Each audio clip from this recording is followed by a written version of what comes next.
Hello friends, आप देख रहे हो फिल्मी तड़का और मैं दीक्षा ठाकुर। बॉलीवुड की कई ऐसी कहानियां हैं जो पूरी हुई हैं, लेकिन इन सक्सेसफुल स्टोरीज के बीच हमेशा वही कहानियां सुर्खियों में रहती हैं जो अधूरी रह जाती हैं।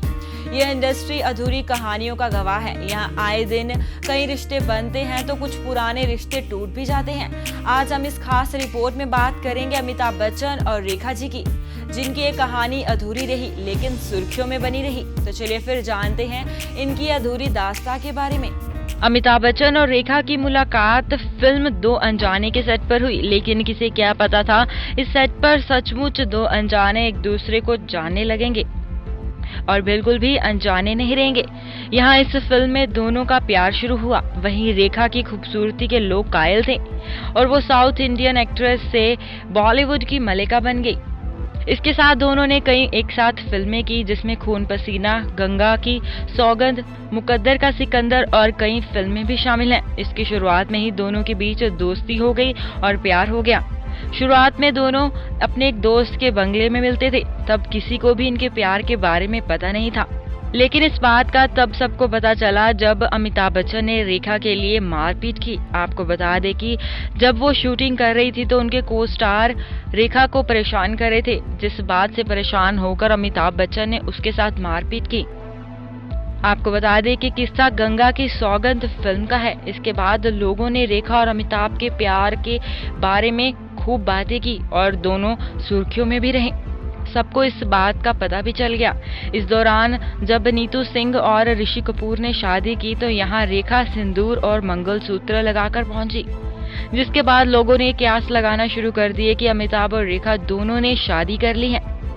इसके बाद फिर रेखा और अमिताभ सुर्खियों में आने लगे और रेखा ने तो अपना प्यार सबके सामने कबूला था, लेकिन अमिताभ शादीशुदा थे, जिसके बावजूद वो अपने प्यार के बारे में खुलकर बोल नहीं पाए। एक दौर ऐसा भी आया जब अमिताभ अपने घर के बजाय रेखा से मिलने उनके बांद्रा वाले घर में जाया करते थे और अपने बच्चों से मिलने के लिए नहीं।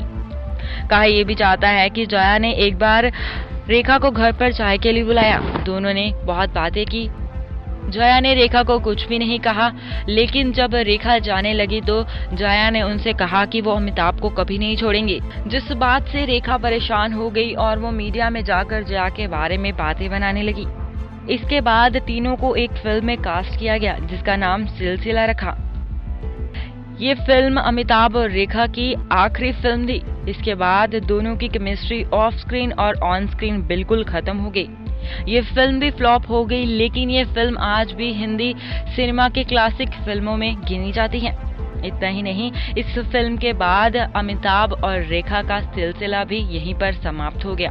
अब दोनों ना तो कभी एक साथ किसी इवेंट में स्पॉट होते हैं और ना ही एक साथ कहीं दिखते हैं। अगर एक इवेंट पर रेखा हो तो अमिताभ वहां पर जाने के लिए इनकार कर देते हैं। लेकिन अगर कभी इन दोनों को एक साथ एक इवेंट पर देखा जाए तो फिर से इनके प्यार के किस्से दोबारा से शुरू हो जाते हैं। रेखा को कई बार सिंदूर लगाए और मंगलसूत्र पहने कई इवेंट पर स्पॉट किया गया। इसके साथ आपको ये भी बता दें कि रेखा ने शादी भी कर ली थी, लेकिन 1 साल के बाद उनके पति ने आत्महत्या कर ली और फिर से रेखा को उनके पति की मौत के कुछ समय बाद इवेंट्स में या पार्टीज में सिंदूर लगाए स्पॉट किया गया, जिसके बाद लोगों ने फिर से कयास लगाना शुरू कर दिया कि अमिताभ और रेखा का अभी भी अफेयर है, लेकिन ऐसा कुछ भी नहीं था। रेखा हमेशा खुलकर अपने रिश्ते के बारे में बातें करती थी, लेकिन अमिताभ वहीं दूसरी तरफ चुप रहते थे। वो शादीशुदा होने के बावजूद अपने रिश्ते के बारे में कुछ भी मीडिया के सामने कभी भी कोई बात करते नजर नहीं आए। मोहब्बत में नहीं है फर्क जीने और मरने का, उसी को देखकर जीते हैं जिस काफिर पर दम निकले। रेखा की इस शायरी भरे अंदाज ने तो सबका दिल जीता, लेकिन अमिताभ और रेखा की ये दास्तां अधूरी रह गई। इनकी ये कहानी भले ही पूरी ना हो पाई हो, लेकिन सुर्खियों में हमेशा ये बने ही रहते हैं। आपको हमारी ये रिपोर्ट कैसी लगी कमेंट सेक्शन में कमेंट करके जरूर बताना और जाते जाते हमारे पेज को लाइक करना मत भूलना।